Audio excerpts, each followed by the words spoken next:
morning, my friends. Welcome back to the channel and welcome back to yet again another glorious day in life and a video. Hope you guys are all doing wonderful. For me today, it is Monday. It is the week of Thanksgiving. I hope all of you guys have a fantastic week. I hope all of you guys have a fantastic holiday. Hopefully spending time with your friends and loved ones. And yeah, I think we have a lot to be thankful for. Today's video, we're going to be talking about the E92 M3. If you haven't seen the last video, I talked a little bit about why this car is still here and why I'm no longer selling it. But I think today is a good follow-up video to why I'm actually not selling it. And a big part of that is because of all of the things that I have preventatively replaced on this car as far as like maintenance items. Now, these are the things that really matter. Mods are fun, they're cool, they might get you a little bit more attention, but really what it comes down to when having a good experience with buying and owning one of these cars is maintenance. Maintenance is literally everything with these cars. Your entire experience of owning this car, or really any BMW or any car for that matter, will be infinitely better if you're just more aware of the things that you need to replace or should replace preventatively, so you don't have to do it when it actually happens and it's like a surprise thing. So when it comes to maintenance in these cars, this information has been out there forever. I mean, these are like the main things that you need to take care of. And I'm literally just going to go down the list, and then I'm going to give you guys a total as to what I've spent so far, like with just the maintenance parts, and then also what I plan on doing in the future and about what that will cost me as well. With it also being the holidays, you guys, there are so many awesome deals to take advantage of. I've put together a list of companies that are offering some of the best deals. These are the companies that I typically work with. Apex Race Parts, they do Apex Wheels, Turner Motorsport, ECS Tuning, Keys Motorsports, all kinds of crazy deals, like some of them up to 50% off on stuff. So if you're looking to save some cash over the holidays, you guys, make sure you check out the links down below in the description. The list that we're gonna be reading off of today is actually the build list that I have created for the E92 M3. So basically everything that I've ever done to this car, performance-wise, maintenance-wise, I've put together a list, kind of like I do with all of my cars, and I've captured all of the links to those parts as well as the prices. And if I have a YouTube video on the install, I've also linked the video in the list as well. It's just a shared Google sheet that I've created, and it's completely public. You guys can check it out. My goal there is to literally just help people find the parts and know what to expect when buying these cars. And if they ever ask, you know, like, what is your wheel and tire fitment, or what suspension are you running, or where did you find this? I have a place where I can just link it, and it's a lot easier than having to explain that over and over again. So I'll have that link down below as well, and that's literally the list that I'm going to be reading off of today. So let's start with the first thing. Some of these things were kind of grouped into other things that we installed, and the first one I'm going to talk about are the BMW motor and trans mounts. If you have a higher mileage BMW in general, like 60, 70, 80,000 plus, it's going to be time for you to take a look at doing your motor mounts. Pretty much every car that every BMW that I've purchased that has gotten higher up there in mileage, I've done the motor mounts and the transmission mounts, which always makes such a big difference in the way that the car drives and just reducing some vibrations. When it comes to bad motor mounts, you just get a lot of shifting with the engine, and that can really transfer through the drivetrain and the drive shaft, and you start to feel it everywhere. So taking care of the motor mounts is a big one. A great time to do that is if you are doing rod bearings, which is obviously one of the most talked about things with the S65, and yes, you should probably go ahead and do them if you are encroaching on higher mileage. I have the ones listed in here. I did the S65 BE rod bearing and ARP bolt kit, and then I used the Castrol Edge oil, which is what is recommended and is great oil, so you should use that as well. Same oil that you would use on like an S54. Another thing that I had to replace on this car is the fuel send replacement unit. That was bad when I picked up the car. That was actually the first time I had to do anything like that, and I could just smell a lot of fuel coming from the back. Very, very common issue. On the opposite side of the low pressure fuel pump, there's a fuel send unit, and on top of that, there's a plastic piece that cracks and begins to fail over time. So what you have to do is just replace it with a new one. I went ahead and did that, and my garage no longer smelled like fuel. So that is a very common one with these cars as well. When you get to higher mileage, you might have to replace that. If you're smelling a lot of gas, that could be why. Another super common one, cup holders. As you see, Mine do in fact work. There's a couple of ways that you guys can go about replacing your cup holders. You can get the OEM ones, which are a little bit more expensive, or you can just get the aftermarket ones, which is actually what I did. And I just got them on Amazon. You can get them on like Amazon or eBay, and they're like 20 bucks or something like that. And they work just as well as the OEM ones. They are a little bit faster, so when you open them, you'll always be able to tell if they are aftermarket because they open a lot quicker. But I've had zero issues with them, and I feel like if you're gonna buy them, you might as well just buy the aftermarket ones, unless you're like a purist all the way down to your cup holders. By all means, buy the OEM ones, but that is one that I had to replace and is very common in these cars. S65 BE rod bearing kit, we talked about this. So yes, I went with the BE rod bearings. They're great. As long as you replace them, just replace them, and I would definitely go with a aftermarket brand. So they're oversized just a little bit because the OEM ones have a very, very tight tolerance, and that's why you get so much wear on the rod bearings in the S65. So ended up doing the BE rod bearing and ARP bolt kit. Worked out great. So on here it says OEM clutch kit remanufactured. I haven't done that yet, but I am going to be doing it. I did link it on here. I don't know why I put it in the already done kit, but I didn't do it yet. It's on my list to do. The clutch is on its way out in this car, coming up on 100,000 miles. I'm just gonna have to take care of it, so we're gonna do that. Another thing that I already did is the S65 accessory belt and pulley kit. So I did all of the pulleys and all of the belts in this car. I was getting a lot of noise from the pulleys, a lot of squeaks, and it was just time. I didn't know if the previous owner had did it, so I said, you know what, why not go ahead and just take care of it.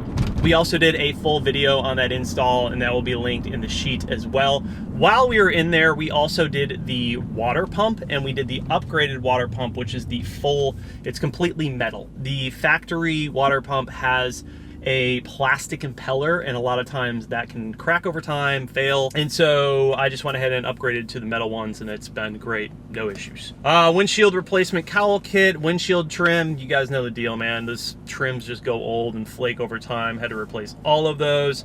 Rear window seal, same deal, went old, had to replace all of those.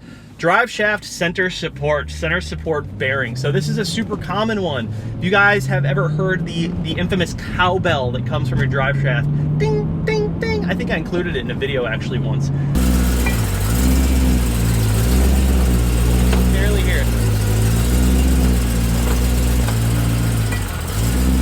But this car had it really bad. You could hear it terribly. And if you guys are hearing that noise, like when you go into first or reverse and you hear a little dink the moment that you remove the car, that means that your center support bearing has likely gone bad. The carrier, you just buy the carrier and the bearing, and it's a whole new kit, and you put it onto the drive shaft. Then that holds the drive shaft up to the body, the frame of the car. And it's a bearing, so the drive shaft actually spins inside of that bearing. If that center support bearing goes bad, then you start to get a lot of noise, and you can also get vibrations. So if you have like a subtle vibration in acceleration, that also could be an easy way to tell that it's time to do your center support and bearing. Me, I had both of them. I had the cowbell noise going on, and I had the vibrations, and even towards the end, it was making all kinds of crazy like noises. So it was just time. I had to take care of it, and I'm really glad I did. The car drives so much better. A lot of these types of things you just want to do while you're there. So while I was there replacing the drive shaft center support, I also did the shift shaft seal.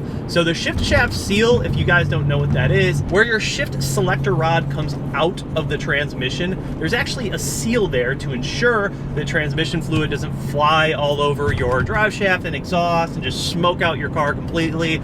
If you guys remember on my E36 M3, I took it to the track and it didn't last very long. The reason it didn't last very long is because my shift shaft seal was leaking profusely, so badly that the transmission fluid was going all over my drive shaft and my exhaust, and it was smoking so bad on the track that they ended up flagging me, and I had to get off the track. Cut my track time short that day, which was a major bummer. But once I took care of that, everything was good. And all of these things, the drive shaft center support, shift shaft seal, and the next one that we're going to talk about, they're very, very easy to do. I mean, this job, if you have all the parts, this job only takes a couple of hours. You may want to make sure that you do it on a lift though, because it's kind of a pain in the ass to drop the drive shaft without doing it up in the air high on a lift. It's just a lot easier. You get it done faster. The next one that you do while you're there is the shifter rod bushing. There's a little sponge-like looking bushing that's right at the end of the shifter rod. And it goes onto the selector that goes into the transmission. And if you've ever been in a car that has like a real sloppy manual transmission, it just feels like worn out. You have a lot of movement left and right. That's probably your shifter bushing. It's like a $5 part, but man, replacing that makes the biggest difference. I was so happy when I did that. I did it also on my 1 Series and it just made a massive difference. So while you're there, yeah, spend the $5 and just do your shifter rod bushing. Mine was completely disintegrated. It's literally just like a bushing sponge. So after a while, it's just gonna completely disintegrate and leave the chat. The next one is gonna be your universal flex disc. Also, while you're there, in other words called Guibo. The universal flex disc is what the drive shaft connects to the transmission with. It's like a really hard rubber disc, and it just got a bunch of holes in it for your drive shaft, and you bolt that up to your transmission. Over time, they get hot, they get cold, they get hot, they get cold, they get worn from all of that torque out of the drive shaft, and they end up just cracking and going bad. Again, it's about $100 and something part. You might as well do it while you're there. It's going to make a big difference. Next one, spark plugs. Duh. Everyone should take care of their spark plugs. My car was having a very poor idle for a while, and I just kind of noticed the car wasn't driving as good, and I threw in some spark plugs, and it made a whole world of difference. So if you haven't done your spark plugs yet, make sure you take care of your spark plugs. It'll make a big difference. Now we're gonna get into some suspension stuff. I did a lot of work on the suspension on this car. Probably spent the most money in the suspension, but I ended up doing the front right and left sway bar end links. Those just go bad over time. Pretty much all of these arms and bushings are just, if you have a higher mileage car, they're gonna go bad. And you know, the reason that I went back to talking about why I'm keeping this car is really because I've sorted through everything, almost everything on this car when it comes to maintenance, and I would just have to do this all over again if I went out and bought another one of these cars. So if I have any thought of buying another one of these in the future, it doesn't really make a whole lot of sense for me to sell this one, because I'm literally just gonna be spending this money all over again and going through the exact same process. Old cars, I mean, mileage makes a little bit of a difference, but these old cars, when it comes to age, you just have a lot of work to do when it comes to replacing stuff to make it drive really good.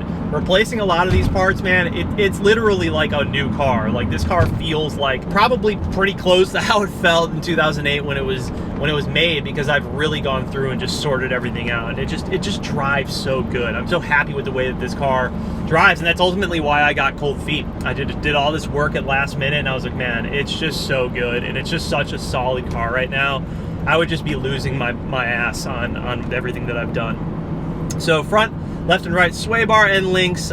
We did the rear sway bar end links. If you guys are hearing like a clunk in the rear in your suspension, it's probably your rear sway bar end links. That's really, really common. I ended up doing my Olin suspension on the car, and then shortly thereafter I ended up getting some light like clunking in the rear, and it ended up being my rear sway bar end links. Replace those, good to go. Front, left, and right tension struts, in other words, thrust arms, replace those. Front, right, and left control arms, replace those.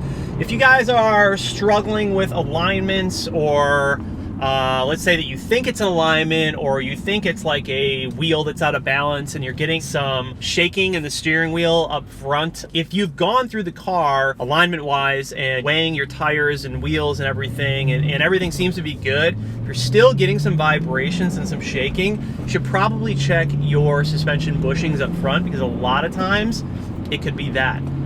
One thing that I actually didn't put on here that I'm just now remembering I'm going to add are the inner and outer tie rods. Those could definitely be a culprit as well, and in fact, when I replaced those on this car, it completely relieved any of the shaking that I had up front when driving at like 80 to 100 miles an hour. A lot of times it comes down to your suspension, your bushings, and things of that nature. Once they get loose, they just have a lot of play in them, and it's easy for the car to just start acting up when it gets to higher speeds. So inner and outer tie rods as well, I'm going to add that on here. Water pump, we already talked about that. And then the last two they're aftermarket, but they're add-ons, but they're important in my opinion. The MLT oil filler cap.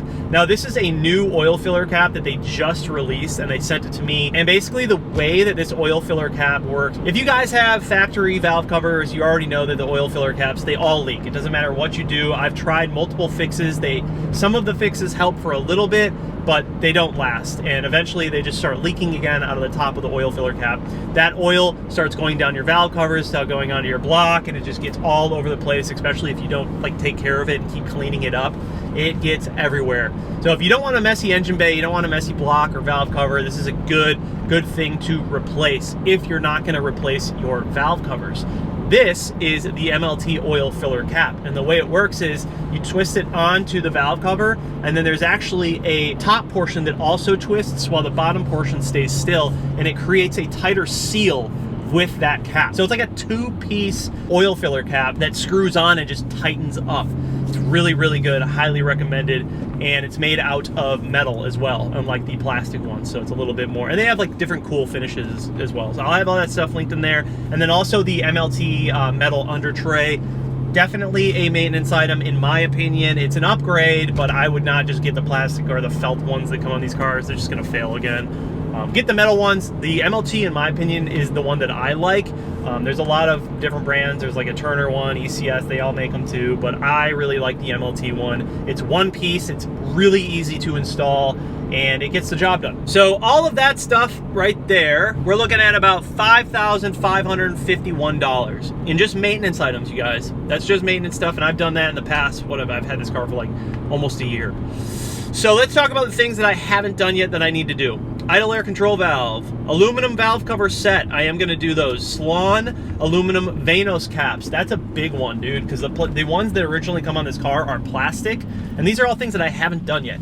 They're plastic and they crack, they fail. So make sure that you upgrade to the aluminum ones. I'm gonna do the Salon ones. I really like Salon, that's a dope company. If you haven't heard of Salon, check them out. Brass pivot pin that goes inside of the transmission, I need to do that.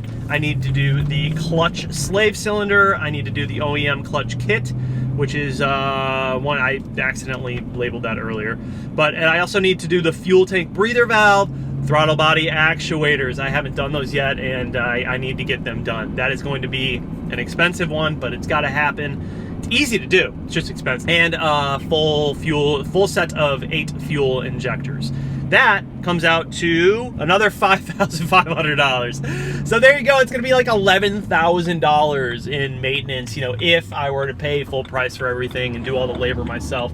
Dude, we're talking like $11,000 in just parts. These cars are not cheap, man. Like, people buy these cars, and this is why there's so many of these cars out there that are just, they need all of this work, because not a lot of people properly take care of them. They won't go through the time and the money like I will personally with my car, and because it is, I mean, most people would see that as like a money pit. You know, you're putting a lot of money into an older car. It's not financially the smartest thing to do, but it just depends on how long you plan on keeping that car and how much you love that car, and if you're willing to do it all. Most people just chew it off over time, but I'm gonna go ahead and take care of it all. So yeah, about $11,000, which is not just a little bit of money. That's a lot of bit of money. And for how much these cars are going for, let's say 30 grand, you're fucking, dude, it's gonna be like a $40,000+ car. You know what I mean? So it's one of those things. Is it worth it to you? In my opinion, it is. I think that, you know, these cars are worth it if you plan on keeping it, and you're just going to make the car drive so much better. So yeah, we got some more work to do. It's going to be good though. Excited to get things done. I'm pulling up to the shop. We got a lot of work to do today, man. But like I said, the list will be linked up down below, you guys. If you need anything, let me know. Happy holidays. Appreciate and love all of you guys. Make sure you check out all the specials from the partners on the channel and just in general. Also, we got a cake here for Hendel's birthday. Too hot to handle. So yeah, man, I appreciate you guys. I'll see you in the next one. Peace.